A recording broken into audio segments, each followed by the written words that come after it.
बिल्कुल, देखिए मैं इस वक्त उसी जगह पर मौजूद हूँ जहाँ पर 3 बच्चों की जान चली गई। सबसे पहले आपको फटाफट से तस्वीरें दिखाएंगे और देखिए यहाँ पर राउज़ आई स्टडी सर्कल के बाहर इस वक्त मैं मौजूद हूँ, जहाँ पर कुछ छात्र हैं वो शांतिपूर्ण तरीके से बैठे हुए हैं और सबसे बड़ी बात कि यहाँ पर पुलिस प्रशासन भी है। इन छात्रों से भी हम बात करेंगे और लगातार ये सवाल उठा रहे हैं प्रशासन पर, और जाहिर तौर पर सवाल उठाना बिल्कुल लाजमी है क्योंकि 2 छात्रा और 1 छात्र की मौत हो चुकी, टोटल 3 छात्रों की मौत, और आखिरकार उसका जिम्मेदार कौन है, ये सबसे बड़ा सवाल खड़ा होता है। ये हादसा नहीं बल्कि एक बहुत बड़ी लापरवाही है।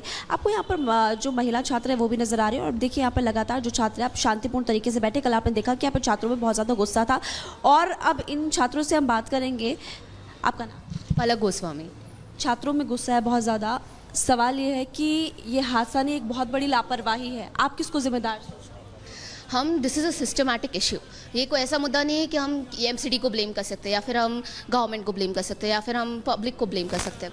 वाटर लॉगिंग का इशू काफ़ी पर्सिस्टेंट इशू है। ऐसा नहीं है कि पहली बार ये इशू आया है। काफ़ी बार यहाँ से हम एस्पिरेंट्स कंप्लेन करते हैं, लोकलाइट्स कंप्लेन करते हैं, but there is no action taken by the whole system, not just one department or one political party. So instead of making this a political issue, we are just focusing on reaching to solution and providing justice to the deceased. छात्रों की मांग अब आगे क्या? We have demanded 10 demands. Like yesterday, we have given to the DCP, and we think like by 12 hours, we think the demands will be fulfilled. Otherwise, we will continue the protest. कल हमने देखा यहाँ पर जब आप लोग protest कर रहे थे तो पुलिस भी पहुंची, काफ़ी धक्का मुक्की हुई, कुछ छात्रों को चोट भी आई। नहीं, पुलिस यहाँ पे तो पीसफुली थी, लेकिन जब हम लोग वहाँ मेट्रो पिलर के नीचे थे तो वहाँ से कुछ लोगों को 25-30 लोगों को डिटेन किया गया था। उसमें से कुछ मेरे दोस्त भी थे तो उनको डिटेन करके पीटा भी गया था वहाँ से। तो यहाँ तो ठीक था, यहाँ उन लोगों ने कोऑपरेट किया है तो उसमें कोई दिक्कत नहीं। आपको क्या लगता है कि इतना बड़ा जो ये हादसा हुआ है उसके पीछे जिम्मेदार कौन? देखिए, जिम्मेदार की बात है तो जिम्मेदार पूरा सिस्टम है। कोचिंग माफिया से लेके एमसीडी से लेके दिल्ली सरकार तक सब जिम्मेदार हैं, क्योंकि यहाँ जो है ना ब्लेम गेम चल रहा है। एक सरकार दूसरे सरकारों को हाँ आरोप लगा रही है, आप बीजेपी आप सेंट्रल गवर्नमेंट इसको आप ब्लेम कर रही है कि आपने ड्रेनेज साफ नहीं करवाया, इसके वजह से ये हो गया।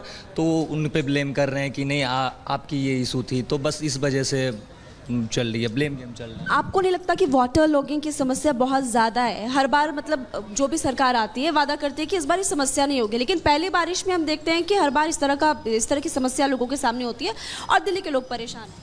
जी, स्पेशली दिल्ली के केस में ही और दूसरे बहुत सारे स्टेट्स में भी वाटर लॉगिंग की समस्या बहुत बड़ी है। जो भी political party prior to election के पहले ये कमिटमेंट देती है, अनाउंसमेंट देती है कि ये सारी चीज़ें कराई जाएंगे। इसके लिए अब पीपल्स भी अपनी आवाज़ को रेस करें, वो भी अब डिमांड करते हैं इन सारी चीज़ों को, उनकी भी एक रिस्पॉन्सिबिलिटी बनती है।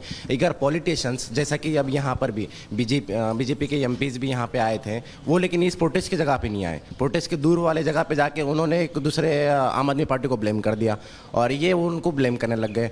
ये हम नहीं चाहते, सिस्टम पूरा बेकार है तो सिस्टम को सुधारने की ज़रूरत है और यहाँ पे हमको इस चीज़ का डिमांड चाहिए और रिजोल्यूशन चाहिए। ये लगातार मांग कर रहे हैं और सबसे बड़ी बात ये कहते हुए नजर आ रहे हैं कि ब्लेम गेम नहीं होनी चाहिए। एक पार्टी दूसरी पार्टी को आरोप लगा रही है। पर फटाफट से आपको मैं तस्वीरें दिखा देती हूँ क्योंकि पुलिस भी यहाँ पर, क्योंकि कल जिस तरह से तस्वीरें सामने आई थी हमने ये भी देखा था, तो अभी यहाँ पर आप देखेंगे कि बैरिकेडिंग की गई है और यहाँ पर बड़ी संख्या में पुलिस बल भी तैनात है, पुलिस प्रशासन है यहाँ पर।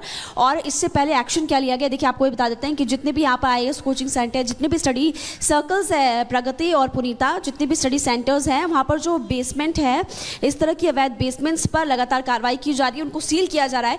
लेकिन सबसे बड़ा सवाल ये खड़ा होता है कि अब जागने की क्या जरूरत, जब 3 बच्चों की मौत हो गई। आप पहले इस तरह का एक्शन नहीं ले सकते थे, तमाम सवाल खड़े होते हैं, लेकिन एक्शन लगातार जारी। यहाँ पर छात्र बैठे हुए और दूसरी तरफ पुलिस प्रशासन पूरी तरह से अलर्ट।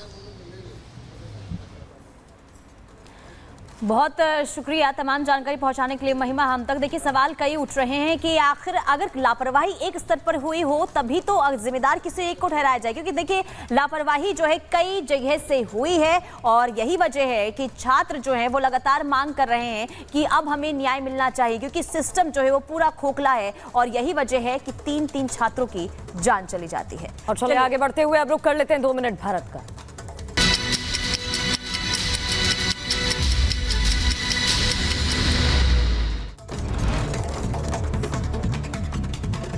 यूपी के अंबेडकर नगर पहुंचा श्रेया यादव का पार्थिव शरीर। कोचिंग हादसे में हुई थी मौत, परिजनों का रो रो कर बुरा हाल। दिल्ली में 3 छात्रों की मौत के बाद एमसीडी का एक्शन। देर रात राजेंद्र नगर इलाके में अवैध रूप से बेसमेंट में संचालित हो रहे 13 कोचिंग सेंटर्स को किया गया सील।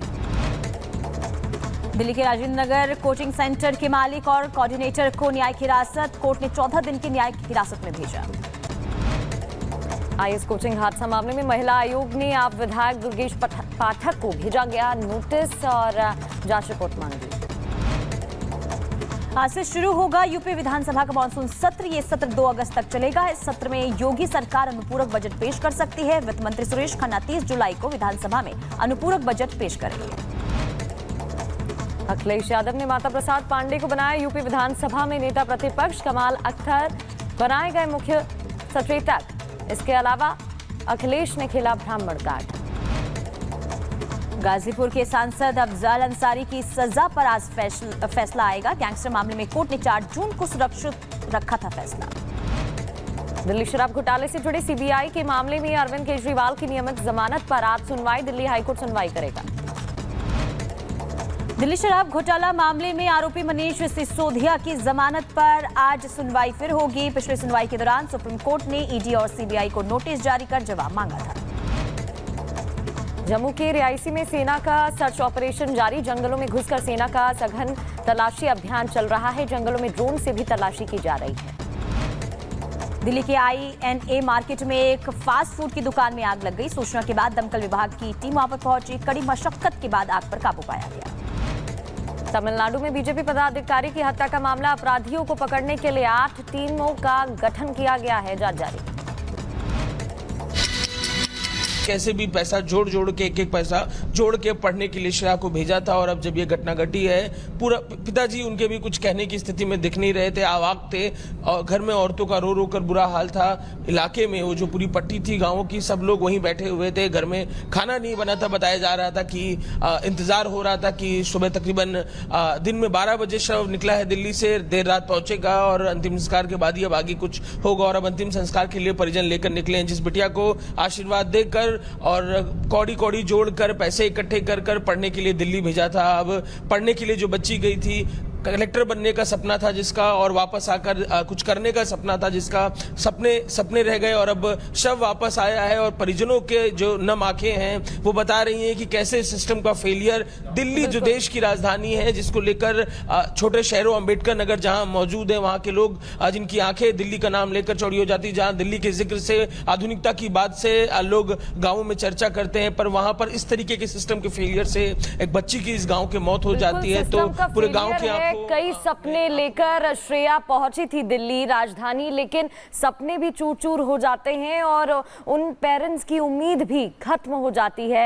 अपडेट आपसे लेते रहेंगे अजय, बहुत बहुत शुक्रिया आपका।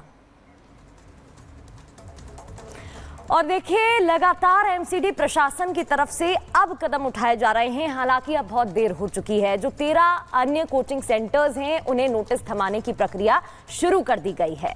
बिल्कुल, देखिए बेसमेंट में जो अवैध तरीके से, जो नियमों की अनदेखी करके जो लाइब्रेरी या फिर कोचिंग सेंटर बेसमेंट में चल रहे थे, उन 13 कोचिंग सेंटरों को नोटिस तो थमा दिया गया है। इसके बाद, इस कार्रवाई के बाद दिल्ली की मेयर और साथ ही साथ दिल्ली सरकार जो है वो अपना पीठ थपथपा रहे हैं। लेकिन सवाल ये उठ रहा है कि क्या 13 कोचिंग सेंटरों को नोटिस देने मात्र से ही जो लाखों करोड़ों जिंदगियां हैं, क्या उनकी जो जिंदगी है वो सलामत हो जाएगी? रिपोर्ट देखिए।